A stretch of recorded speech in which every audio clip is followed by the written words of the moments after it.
su religión a sangre y fuego. Todas esas personas salieron huyendo de Europa para irse a Estados Unidos. Luego esta nación protestante empezó a ser grandemente bendecida por Dios hasta convertirse en una de las naciones más poderosas del mundo, y luego va hacia la guerra a Europa. Imaginémonos esa ironía, que esos inmigrantes que llegaron a Estados Unidos sin nada en sus bolsillos, en un barco llamado Mayflower, que no tenían absolutamente nada y que eran pobres, y que llegaron a una nación despoblada porque no había nada en Estados Unidos, y de repente se erigen como la nación más poderosa del mundo, y luego tienen la oportunidad de decirle a Europa: miren, ustedes aquí son de tendencia fascista, y ¿saben qué? Como ganamos la guerra, pues se van a olvidar de su fascismo, y ahora ustedes van a respetar la Constitución de Estados Unidos y los valores que defiende Estados Unidos. Pero plop, no fue así. Es de locos. A pesar de que Estados Unidos le ganó la guerra a Hitler, a la Alemania fascista nazi, lo que ocurrió después fue algo impresionante. Estados Unidos decidió adherirse a la ONU, porque los valores que promueve la Constitución de Estados Unidos son valores de libertad de conciencia y libertad de expresión. Si Dios bendijo a Estados Unidos fue precisamente por esos valores. Valores que en Europa han sido tradicionalmente pisoteados en la Edad Media y ahora obviamente con Hitler. Porque aunque la historia quiera disfrazar lo que hizo Hitler como un asunto meramente racial, la realidad es que Hitler lo que ejecutó en primera instancia fue una persecución religiosa, y esa persecución religiosa fue en contra de un pueblo. Es decir, que la persecución racial fue secundaria. Lo principal fue la persecución religiosa. Como sabemos, es innegable, Hitler era un caballero de Malta, era masón, pertenecía a la masonería católica, y el objetivo de Hitler era seguir lo que ya leímos al principio del video, el juramento jesuita: erradicar de Europa a todo aquel que no se sometiera a los designios del Papa de Roma y a todo aquel que era declarado como hereje. Pues evidentemente los judíos también eran herejes, debido a que la Iglesia Católica los ha llamado siempre judaizantes, debido a que ellos no obedecen los dogmas papales, sino que obedecen la Torá. Y por supuesto que vienen a ser como una oposición al Papa de Roma. Es ahí donde entra en juego el juramento jesuita. Y pues todo aquel que no se somete a la obediencia del Papa de Roma debe ser extirpado de la sociedad. Y de todas formas es precisamente en Europa donde están los judíos haciéndole oposición política al Papa de Roma. Pues obvio que eso no podía permitirse. Y lo único que necesitaba la Iglesia Católica era buscar a un gobernante que introdujera leyes en una nación que pasaran inadvertidas, que no fueran vistas como leyes de persecución religiosa.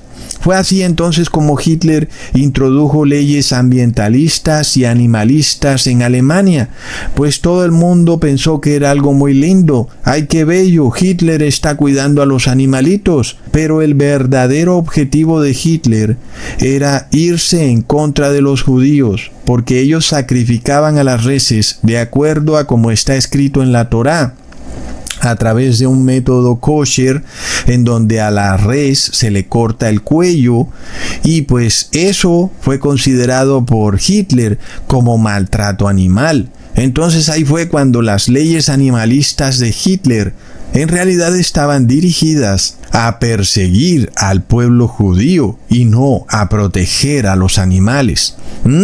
Entonces vemos que si en Alemania hubieran existido leyes que protegían la libertad de conciencia y la libertad de expresión, por encima de cualquier ley de Estado, entonces los judíos nunca hubieran sido perseguidos de la forma como fueron perseguidos por Hitler. Pero como eso es Europa, y en Europa hay tendencia fascista, en donde el bien común está por encima del bien individual, por supuesto que lo que siguió para los judíos es que fueran perseguidos por el Estado, no por su raza, sino por su religión.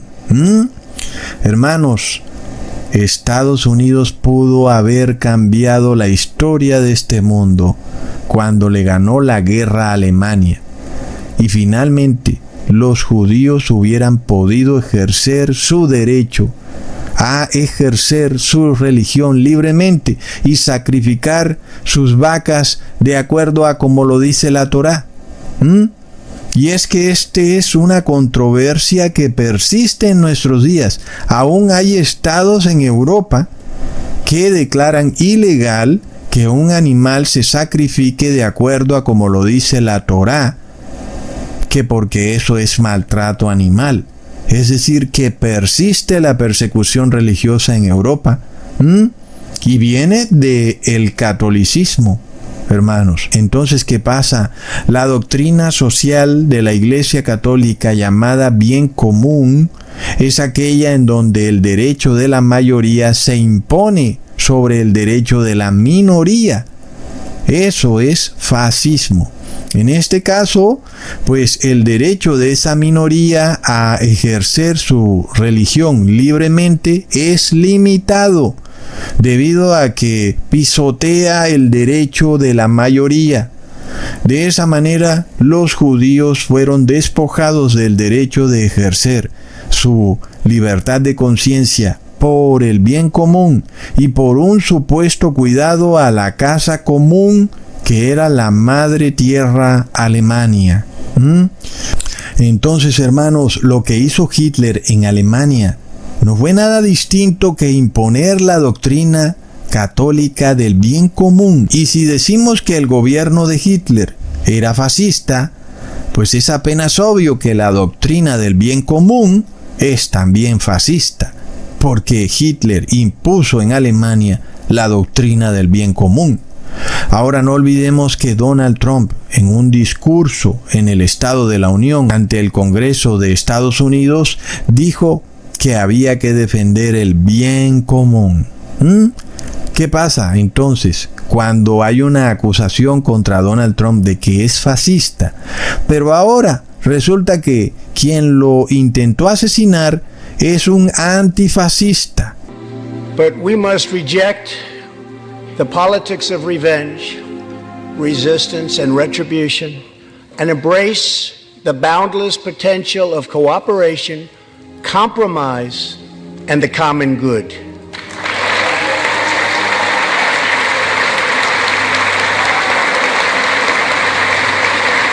Entonces mejor guarda silencio cuando vayas a decir que algunas de las cosas que hace Donald Trump son de tendencia fascista, porque ya ves que de repente te van a decir que eres antifascista, igual como ese muchacho que intentó matar a Donald Trump. Plop. Entonces, hermanos, volviendo al tema del error que cometió Estados Unidos, no imponiendo en Europa su constitución, ya que fue el ganador de la guerra, sino que en el 25 de octubre de 1945 se adhiere a la ONU, de manera que es como si Estados Unidos se hubiera rendido en vez de que hubiera ganado la batalla. Y resulta que los estados con más poder en la ONU eran naciones europeas.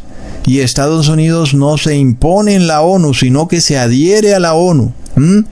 No solo eso, sino que se somete a una falsa Carta de Derechos Humanos, en donde ahora hay nuevos derechos que no están protegidos por la Constitución de Estados Unidos. El derecho a la salud, al trabajo, el derecho de los menores, entre comillas, que se interpone o se superpone a el derecho de todos los demás, el derecho a la vida, entre comillas, que se superpone a los derechos de libertad de expresión y de conciencia. Ustedes ya han visto, ¿no?, en qué consisten estos supuestos derechos de salud o derechos a la vida, en donde el gobierno dice que supuestamente tu vida está en riesgo y que por eso la otra persona no puede ejercer libremente su derecho a la libertad de conciencia, porque supuestamente la vida de las personas está en riesgo, pero resulta que no es así, no hay el tal riesgo. Entonces, es de esta manera como Estados Unidos, a pesar de que ganó la guerra, finalmente la perdió por completo, porque su constitución quedó subyugada a los valores que defiende la ONU. Hermanos, es tremendo. Ahora, otro asunto también muy claro, que es que Estados Unidos es una nación que está quebrada, está en el colapso económico, como ha ocurrido también en otras naciones que han acogido el catolicismo, debido a que es apenas obvio. Tienen que sostener a todos estos sacerdotes y tienen que darle todo ese dinero al Vaticano para que todos esos sacerdotes no trabajen, y cualquier nación se quiebra. Fue lo que llevó a la quiebra a Europa en los años 1780, que luego llevó a la Revolución Francesa, y es lo que ha mantenido en la quiebra a las naciones latinoamericanas. Pero ahora Estados Unidos está quebrado. Y cuando Estados Unidos está quebrado, quiere decir que el mundo está todavía más quebrado. Por eso hemos visto también recientemente en China la noticia de 40 bancos que cierran. Y es algo que nosotros vamos a ir viendo frecuentemente, que se va a ir aumentando cuando bancos pequeños colapsan y son absorbidos por bancos grandes, y luego el banco grande colapsa y es absorbido por otro banco más grande, hasta que colapsen la mayoría de los bancos, y entonces lo que vamos a tener es una moneda digital. Miremos otro grave error que comete Estados Unidos bajo la presidencia del señor Richard Nixon, quien elimina el patrón oro y establece el dólar como moneda de confianza global. ¿Y qué ocurrió? Pues parecía que era algo bueno, que Estados Unidos pudiera imprimir ilimitadamente dólares. Parecía que podía volverse la nación más poderosa del mundo. Sin embargo, lo que pareció ser la cúspide del poder de Estados Unidos se convirtió en la derrota y el colapso de Estados Unidos. Porque el que tenía el control del dinero no era Estados Unidos. Quien iba a imprimir los dólares no era Estados Unidos, era el Vaticano, quien es dueño de la Reserva Federal. Cuando el presidente Richard Nixon elimina el patrón oro y convierte el dólar en la moneda de confianza global, lo que ocurrió es que el Vaticano asumió el control financiero global.